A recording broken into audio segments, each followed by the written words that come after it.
ጤና ይስጥልን እንደምን አምሽታችኋል የተወደዳችሁ ተመልካቾቻችን ከአማራ ሚዲያ ኮርፖሬሽን ከዚሁ ከደብረ ሮሃ ቅዱስ ላሊበላ ገዳም ጊዜያዊ ስቱዲዮአችን የምሽት ዜና ሙዳያችንን በቀጥታ ወደ እናንተ የምናደርስ ነው የሚሆነው። አበይት ጉዳዮቻችን እናስቀድም። በደብረ ሮሃ ቅዱስ ላሊበላ ገዳም የሚከበረውን የቤዛ ኩሉ ስነ ስርዓት በዓለም የማይዳሰሱ ቅርሶች ለማስመዝገብ ጥናቶች እያካሄደ መሆኑን የላሊበላ ከተማ አስተዳደር ባህል ቱሪዝምና ስፖርት ጽሕፈት ቤት አስታወቀ። በቴክኖሎጂ በመታገዝ የቱሪዝም ሀብቱን በአንድ ማዕከል ለማስተዋወቅና ከዘርፉ የሚገኘውን ሀብት ለማሳደግ እየሰራ መሆኑን የአማራ ክልል ባህል ቱሪዝምና ስፖርት ቢሮ ገለጸ። ሶሊያና ለህኝ ከዚሁ ከደብረ ሮሃ ቅዱስ ላሊበላ ገዳም በቀጥታ ዜናዎችን ወደ እናንተ የማድረስ ነው የሚሆነው። አብራችሁን ቆዩ። ወደ ቀዳሚ ዘገባችን አለፍን።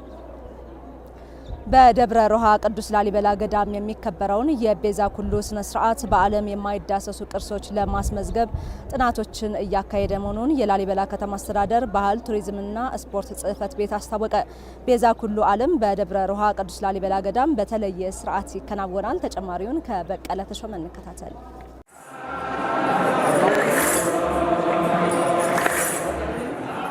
የኢትዮጵያ ኦርቶዶክስ ተዋሕዶ ቤተክርስቲያን የኢየሱስ ክርስቶስን የልደት በዓል በምታስብበት ጊዜም ከምታከናውናቸው ሃይማኖታዊ ስርዓቶች አንዱ ቤዛ ኩሉ ዓለም ነው።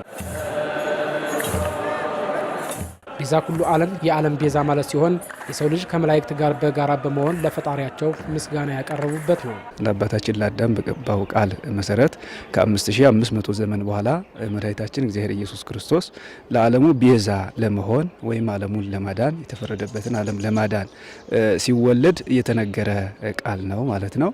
ሰውና መላእክት ምን ማለት ነው? ኖሎት እረኞቹ ለማየት ሄደው መላእክትና ኖሎት አንድ ላይ ሆነው ይህንን ቃል ብለውታን ማለት ነው። የዓለም መድኃኒት ዛሬ ተወለደ፣ ዮም ተወልደ ቤዛ ኩሉ ዓለም፣ ዮም ተወልደ መድኃኒ ዓለም እያሉ አመስግነዋል ማለት ነው። ቤዛ ኩሉ ማለት እንዲህ ነው። የቤዛ ኩሉ ዓለም ስርዓት በደብረ ሮሃ ቅዱስ ላሊበላ ገዳም በተለየ ድምቀት ይከበራል። ይህ ስርዓት በገዳሙ ሲከበር ከሌሎች አካባቢዎች የተለየ የሚያደርገው ሰውና መላእክት በቤተልሔም የተከናወነውን በምስል የሚያሳይ የተለየ ዜማ፣ ረገጣና መሰል ጉዳዮች ያለው ስለመሆኑ የደብረ ሮሃ ቅዱስ ላሊበላ ገዳም የአራቱ ጉባኤያት መምህር ሊቀ ሊቃውንት ሳሙኤል አስናቀ ይናገራሉ። የደብረ ሮሃ ሊቃውንት በመላእክትም በእረኞቹ ምሳሌ ሆነው ስለሚያመሰግኑ የላይኞቹ ወደታች ይሰግዳሉ፣ የታችኞቹም ደግሞ እንደዚያው ሰግደው ነው። የቤዛ ኩሉ ወደ 18 ጊዜ ይመላለሳል።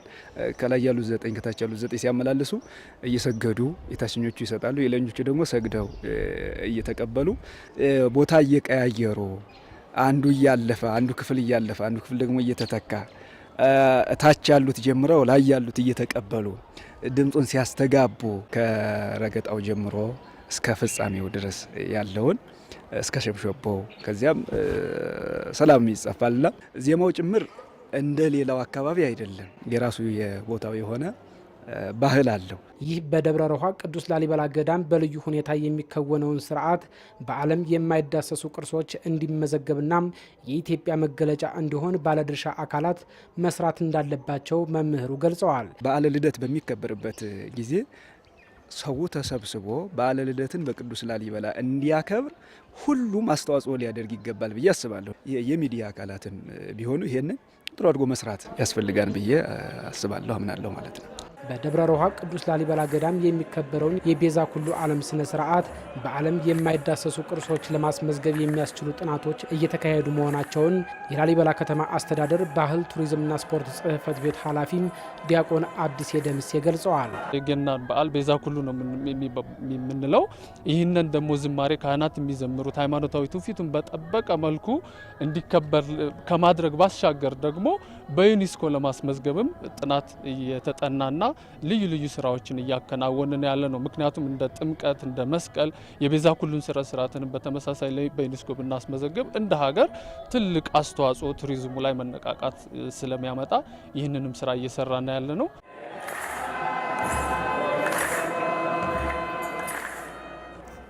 የኢየሱስ ክርስቶስን የልደት በዓል በደብረ ሮሃ ቅዱስ ላሊበላ ገዳም ለማክበር የሚመጡ እንግዶች በጊዜያዊ ማረፊያቸው የተለያዩ ማህበራዊ መስተጋብርን ያከናውናሉ። እንግዶቹ በቆይታቸው ወዳጅነትን ከማፍራት ባለፈ ያለው ለሌለው በማካፈል እርስ በርሳቸው ይተሳሰባሉ። እንግዶቹ በጊዜያዊ ማረፊያቸው ያላቸውን ማህበራዊ መስተጋብር ዘጋቢያችን በቀለ ተሾመ እንደሚከተለው ያስቃኘናል። የኢየሱስ ክርስቶስን የልደት በዓል ለማክበር ከሀገሪቱ የተለያዩ አቅጣጫዎች ወደ ላሊበላ ከተማ እየገቡ ይገኛሉ። እኛም እንግዲህ በአንዱ የጊዜያዊ ማረፊያ ውስጥ ተገኝተን የህብረተሰቡ የማህበራዊ መስተጋብር ምን ይመስላል የሚለውን በተለይ የምሽት ድባቡን ቅኝት አድርገን ወደ እናንተ ለማድረስ ወደናል። እንዴት ዋላችሁ አባ? ወጥ እየሰሩ ነው? አትወትን ኮቾሮ ነገር ነው ወይ? ኮቾሮ። ከየት ነው የመጡት? በረሳ። በእግሮት ነው የመጡት? አዎ። ስንት ቀን ፈጀበት? 6 ውሏችሁ አዳራችሁን ይንገሩን እስኪ። እንዴት ነው የምታሳልፉት? ቀን በተስኪያን ነው እየዞርን እያየን ምንውል። ከዚህ መተን ደግሞ እንደዚህ አድርገን አብስለን አንዳንድ ሰዓት ያው እንደተፈታነ እዚህ ነው የቅመሱት ጫውን ሲቅመሱልኝ ትልቅ ሰው ሳይቀምስ ነውር ነው ይበላዋታ። አረ መጀመሪያ ይቅመሱ። እሺ ደሽ ባባና እራት ስትበሉ ደረስኩ መሰል። ሸጋ እንብላዛ ከፈቀዳችሁልኝ አይና ቡግና ነው የመጣችሁት? እኔ የምለዎት ብረት ድስት የሌለው ሰው ቢመጣ ሰጣለን ተለለኝ አለን። እንደዚያ ነው ለነፍሳዬ። አዎ ስላቋረጥኳችሁ አረ ችግር የለም ችግር የለም። አረ እዚህ ይሆናል ወይ? ችግር የለም። ሰላም ናችሁ? ደህና ነን። እንኳን አደረሳችሁ። እንኳን አብሮ አደረሰ። ስሞትን ያስተዋውቁ። ተሰማ ደሞዝ እባላለሁ። ከፎገር ወረዳ አለምበር ቀበሌ። አለምበር ከተማ ነው የመጡ? በተለይ ከዚህ ከተማ ሌላው ደብር የተለየ ጽዳቱ ቆንጆ ነው። የነጻ ሕክምና አለ መሰል አለ። ታክመዋል። ማን ነው የታከመው? ሰው ነው። ትናንትና መድኃኒት ተሰጥቻለሁ። ታክመዋል። እንደው ታክመዋል። እርሶስ? ተሰጥቻለሁ መድኃኒት። አሞት ነበር? አዎ። ምን ወትን አሞት? አይ እኔ ሽጉታ ወነፍ አድርጎኝ እንደዚያ ነው። ከኔ ነው የተሰጠው። በነጻ ነው የተሰጡ? አዎ። እኛውን የተባበርን ነው። ልብስም ከሆነ አብረን እንለብሳለን። ያው ምንጣፍም አብረን ያለን። እንደገና ደግሞ አንዳችን ስንቅ አንዳችን ያው እንትን እንላለን። አብረን ነው እዚህ ጋር ምንበላ። ብረት ድስት አምጥተናል፣ ዳንታና አምጥተናል። እዛው አዳረስ እየተዋዋስ ነው የተሰነበት ነው። እዛው አዳረስ እና ትብብሩ አለ። ፍቅር ነው ጨሩ። ከየት ነው የመጡ? በነገራችን ላይ አልነገሩኝም። እሱ አይ ጎጃም ሞጣ ወረዳ። እርሶ ከፎገራ ነው የመጡ? እርሶ ከሞጣ ነው የመጡ? እዚህ ላይ ተገናኘን። ትናማታ ና እዚህ ተኛ አልኩት። ደግሞ እነዚያም አናውቃቸው መጡና ደግሞ መኝታ ሲያጡኑ ተዚህ ተኙ ብለን ይሄን እንደዚህ አድርገን ኮልኮላና ቆይተን ተርፈን ለእንግዳ አስተናግደናል ነው። አንድ አዝቻ ልቀመጥ አውቁት። እሺ። አረ ምን ችግር አለ? ለኔ ነው። እሺ። እኔ በጣም ደስ ብሎኝ የመጣሁት እሱ ለማናገር ያነሳሳኝ እሱ ቆሎ ለነሱም ለነዛም ሲሰጡ አይቻል። መገዳደፍ ያለ ነገር የኛ አማራ ተግባራችን ላጣው መስጠት የደከመውን መገደፍ ስለሆነ ይሄ ነው አንጻራችን። የሃይማኖት ጥብቅነታችን ያመጣን ይሄ ነው። እኔ የማውቀው ከመጣን አንስቶ እግራችን እስካሁን አቧሪያ ቀን ሲጎልበት ይውላል። ማታ አጥበውን ነው የምናድር።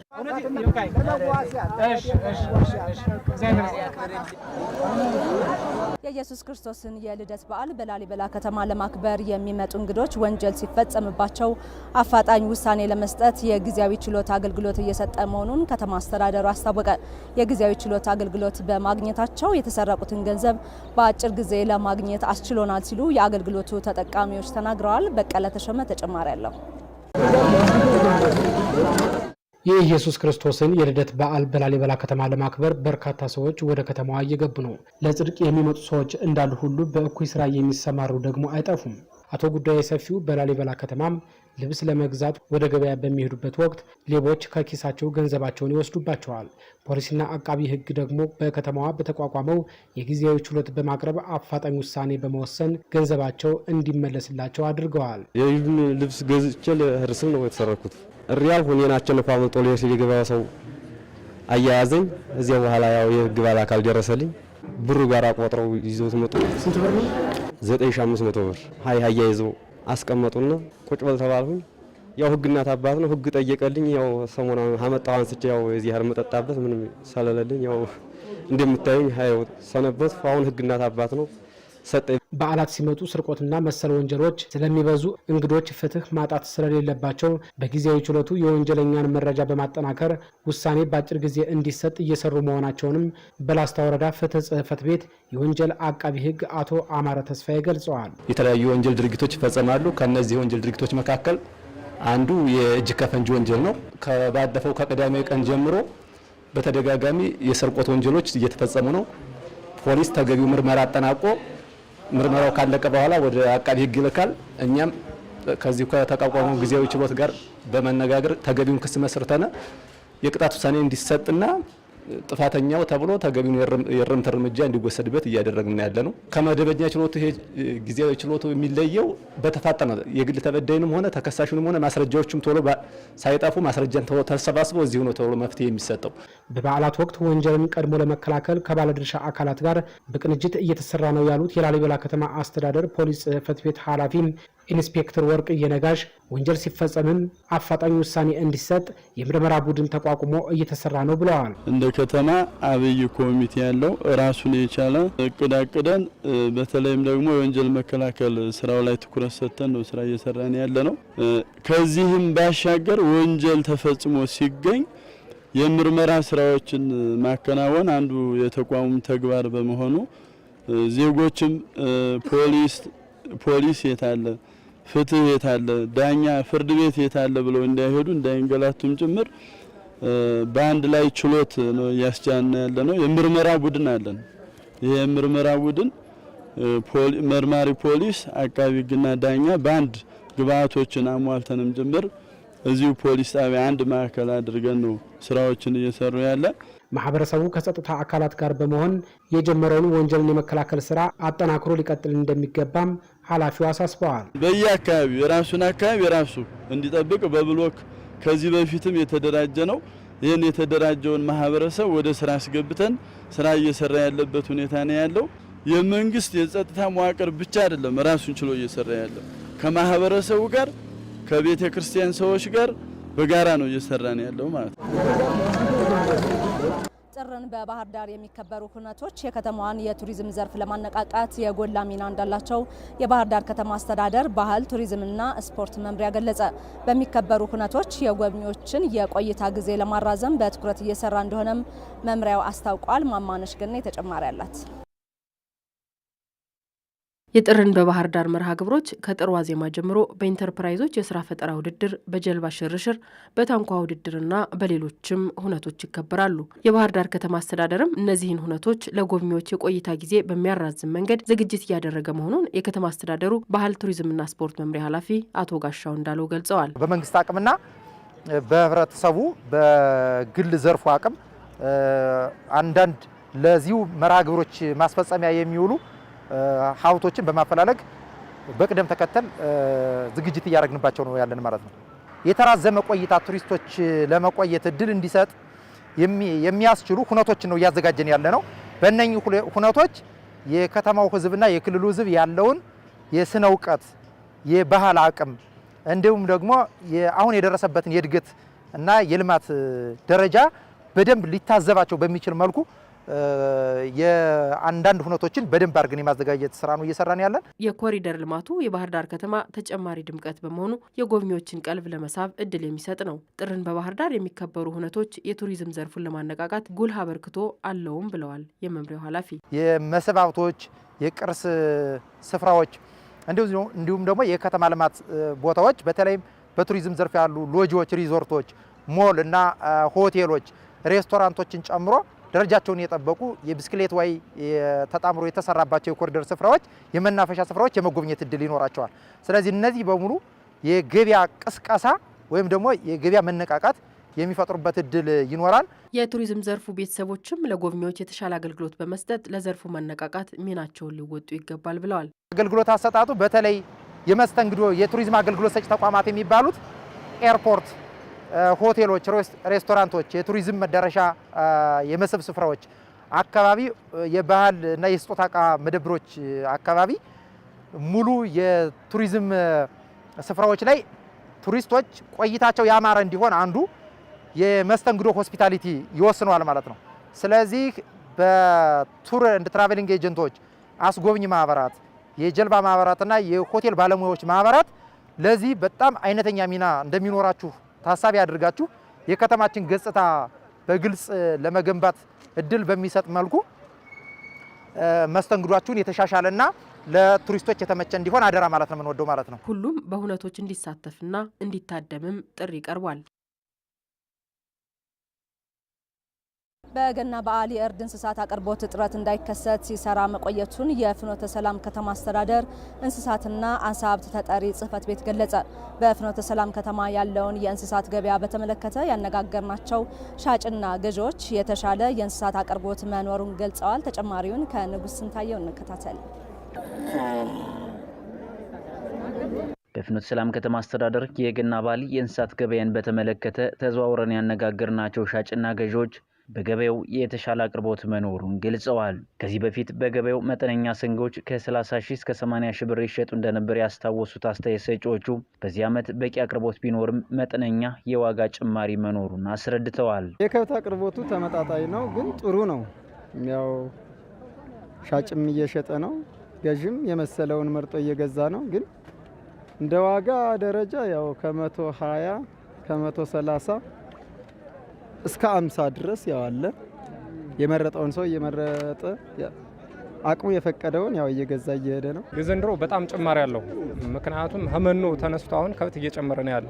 የዛሬ ዓመት አሁን 70-80 ሲሸጥ የነበረው አሁን 100 ሺህ እየደረሰ ነው ያለ። በግ ሲገዙ ያገኘናቸው አስተያየት ሰጪዎቹ ደግሞ ከ7 ሺህ እስከ 15 ሺህ ብር እየተሸጠ መሆኑን ተናግረዋል። ከዚህ በፊት ከነበረው ጋር ሲነጻጸር መጠነኛ ዋጋ መቀነስ መኖሩንም ገልጸዋል። ወደዚህ ሾፕ የመጣሁት ገበያ በግ ለመግዛት ነው። ካምናው ዘንድሮ የተመጣጣኝ ዋጋ አለ። ሰውም እንደ አቅሙ ባለው አቅም ገበቢቱ ይሄዳል። ያን ያለ የተጋነነ ነገር አይደለም። እኔ በግ የገዛውኝ 13500 ብር ነው የገዛሁት። ሰው ደግሞ እንደ አቅሙ ከዚያ በታችም አለ ባለው አቅም መገልገል ይችላል። በግልና በማህበር የተደራጁ ወጣቶች 1600 ሰንጋዎችና ከ2000 በላይ በጎች ለገበያ መቅረባቸውን የፍኖተ ሰላም ከተማ አስተዳደር እንስሳትና ዓሳ ሀብት ልማት ተጠሪ ጽሕፈት ቤት ኃላፊ ዶክተር ላቀው ኑሩልኝ ተናግረዋል። ከሌሎች አካባቢዎች በማመቻቸት የበዓል የእርድ እንስሳት አቅርቦት እጥረት እንዳይከሰት ሲሰራ መቆየቱንም አንስተዋል። በዚህ በከተማ አስተዳደራችን ብቻ ከ1680 በላይ የዳልጋ ከብቶችን በተናጠልም በቡድንም ያደለቡ አሉ። በግም በዛው ልክ ከዛም በላይ እስከ 2000 የሚደርስ አለ። ስለዚህ ነጋዴዎችም ከሌላ ቦታ የሚያመጣሉ፣ ከደንበጫ ምናምን ከጅጋ አካባቢ የሚያመጣሉ። እዚህ የተሻለ ገበያም ስላለ ከዛ ውጭ እጥረት አይከሰትም። በየአመቱ እስካሁን አቅርቦቱ ከፍተኛ ነው። ገበያም እንዳያችሁት አቅርቦት በመጠኑ በቃ በሚፈልገው ልክ ከከፍተኛው እስከ መካከለኛው እስከ ዝቅተኛው ይገኛል። ባለፉት ወራት ለማድለብ ምቹ ሁኔታዎች በመኖራቸው በቂ የእንስሳት አቅርቦት መኖሩንም ኃላፊው ተናግረዋል። በቴክኖሎጂ በመታገዝ የቱሪዝም ሀብቱን በአንድ ማዕከል ለማስተዋወቅና ከዘርፉ የሚገኘውን ሀብት ለማሳደግ እየሰራ መሆኑን የአማራ ክልል ባህል ቱሪዝምና ስፖርት ቢሮ ገለጸ። ቢሮው ከኢኖቬሽንና ቴክኖሎጂ ቢሮ ጋር በመተባበር ያበለጸገው የተቀናጀ የቱሪዝም አስተዳደር ስርዓት ስራ ማስጀመሪያ መርሃ ግብር አከናውኗል። ስራው ድንቅ ደሳለው ተጨማሪ አላት። የአማራ ክልል ባህል ቱሪዝምና ስፖርት ቢሮ ከክልሉ ኢኖቬሽንና ቴክኖሎጂ ቢሮ ጋር በመተባበር ያበለጸገውን የተቀናጀ የቱሪዝም አስተዳደር ስርዓት ማስጀመሪያ መርሃ ግብር የሚመለከታቸው አካላት በተገኙበት አከናውኗል። የክልሉ ባህል ቱሪዝምና ስፖርት ቢሮ ኃላፊ አቶ መልካሙ ጸጋዬ ቴክኖሎጂው በዘርፉ የነበሩ ችግሮችን ከመፍታት ባለፈ የቱሪዝም ሀብቱን በአንድ ስፍራ ለማስተዋወቅና ለማስተሳሰር ሚናው ከፍተኛ ነው ብለዋል። ይህም የቱሪዝም ኢኮኖሚውን ከማነቃቃት በተጨማሪ የተደራጀ መረጃን ለመሰነድ እንደሚያግዝ ነው ያስረዱት። ይህ ዛሬ የምናስመርቀው መተግበሪያ የቱሪዝም ጸጋዎችን፣ የቱሪስት መዳረሻዎችን፣ የቱሪዝም ምርትና አገልግሎቶችን በአንድ ስፍራ በማስተዋወቅ በቱሪዝም እሴት ሰንሰለት ውስጥ የተሰማሩ ቁልፍ የቱሪዝም ተዋንያን በአንድ ስፍራ የሚገናኙበት፣ አገልግሎታቸውንና ምርቶቻቸውን የሚያስተዋውቅበት፣ የሚሸጡበትና ከቱሪስቶች ጋር የሚገናኙበት በመሆኑ ለዘርፉ ትልቅ አስተዋጽኦ ይኖረዋል። የአማራ ክልል ኢኖቬሽንና ቴክኖሎጂ ቢሮ ምክትል ኃላፊ አቶ የቻለ ይግዛው በበኩላቸው ተቋሙ በክልሉ በቴክኖሎጂ የታገዘ የአሰራር ስርዓት ተግባራዊ በማድረግ ለማህበረሰቡ ቀልጣፋ አገልግሎት ለመስጠት እየተሰራ መሆኑን አንስተዋል። ቱሪዝም ለኢኮኖሚ እድገት የድርሻውን እንዲወጣም ቴክኖሎጂው መበልጸጉን በመጠቆም የኢኖቬሽንና ቴክኖሎጂ ቢሮ ባለፉት 2 ዓመታት የተለያዩ ስራዎችን ሲያከናውን ቆይቷል። ዋና ከምንላቸው ተግባራቶቹ አንደኛው የክልሉን የአሰራር ስርዓት ዲጂታላይዝ ማድረግ፣ በቴክኖሎጂ የተደገፈ ማድረግ፣ ሰርቪስን ዲሴንትራላይዝ ማድረግ፣ ቁጥጥርና ክትትልን ሴንትራላይዝ ማድረግ ላይ ትኩረት አድርጎ ሲሰራ ቆይቷል። የዚህ ስርዓት ዋና ዓላማም ቱሪዝም ለኢኮኖሚው እድገት፣ ለአጠቃላይ ለክልሉ ኢኮኖሚ እድገት የራሱን ድርሻ እንዲወጣ ከፍተኛ አስተዋጽኦ እንዲያበረክት ሁኔታዎችን ማመቻቸት ነው። ዋና ዓላማችን ይሄ ነው። የቱሪዝም ንግዶችን ትርፋማነት የሚያሳድግ ነው። የኢኮኖሚ እንቅስቃሴን የሚያነቃቃ ነው። የጎብኚዎችን የተሻለ ወቅታዊና ጥራት ያለው አገልግሎትና መረጃ ተደራሽ የሚያደርግ ነው። በማስጀመሪያ መርሃ ግብሩ የተገኙት የክልሉ ፕላንና ልማት ቢሮ ኃላፊ ዶክተር ደመቀ ቦሩ ቱሪዝምን ለዓለም ማሳየትና ማስተዋወቅ ያስፈልጋል፣ ይህም ማህበራዊ መስተጋብርን የሚፈጥር ነው፣ ቴክኖሎጂውን በአግባቡ መጠቀም ይገባልም ነው ያሉት። ሰው ከአንድ አካባቢ ወደ አንድ አካባቢ ሲሄድ ባህል ይለምዳል፣ እውቀት ይወስዳል፣ አካባቢ ያጠናል፣ ይኖራል፣ ይንቀሳቀሳል። ስለዚህ የሰው ልጆችን በዓለም ላይ ያለን መስተጋብር በጥሩ ሁኔታ የሚያንቀሳቀስ ነው። የዓለም ህዝቦች ልክ በቴክኖሎጂ መንግስታት ባውንደሪ ቢያበጁም ቴክኖሎጂ ባውንደሪውን ጥሶ እንደሄደ ቱሪስትም እንደዛው ነው። ከምስራቅ እስከ ምዕራብ፣ ከሰሜን እስከ ደቡብ በተለያዩ አህጉሮች እየተንቀሳቀሰ ይሄዳል። ይሄ የሰው ልጅ በተንቀሳቀሰ ቁጥር የሚያደንቀው ተፈጥሮን ነው፣ የሚያደንቀው የሰው ልጅ አኗኗር ነው። ባህልን ይማራል፣ ቋንቋ ይማራል፣ ከሰው ልጅ ላይ መኖርን፣ ተፈጥሮን ይማራል። በዚህ ሂደቱ የሚያገኛቸው ግኝቶች በርካታ ናቸው እና ይሄ ዘርፍ ማህበራዊ መስተጋብርን በጥቅሉ ከኢኮኖሚ በተጨማሪ በሰው ልጆች መካከል ጤናማ ግንኙነት እንዲኖር፣ የባህል የእሴት መወራረስ እንዲኖር፣ መዳበር እንዲኖር እድል ይሰጣል ማለት ነው። ስለዚህ በዚህ አጋጣሚ የየአካባቢውን ባህል፣ ወግ፣ ትውፊት ለሌላው ለማስተላለፍም ለቱሪስቱ ትልቅ እድል ይሰጣል ማለት ነው።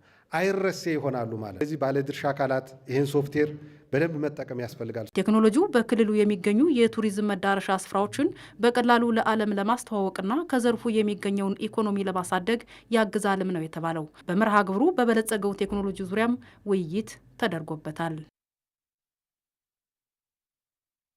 ከአማራ ሚዲያ ኮርፖሬሽን ከዚሁ ከደብረ ሮሃ ቅዱስ ላሊበላ ገዳም ጊዜያዊ ስቱዲዮአችን በቀጥታ ወደ እናንተ ሲደርስ የቆየው የምሽቱ ዜና ሙዳያችንን በዚህ አጠቃለናል። ተመልካቾቻችን አብራችሁን ስለቆያችሁ እናመሰግናለን። ሶሊያና ነኝ። በያላችሁበት መልካም ምሽት።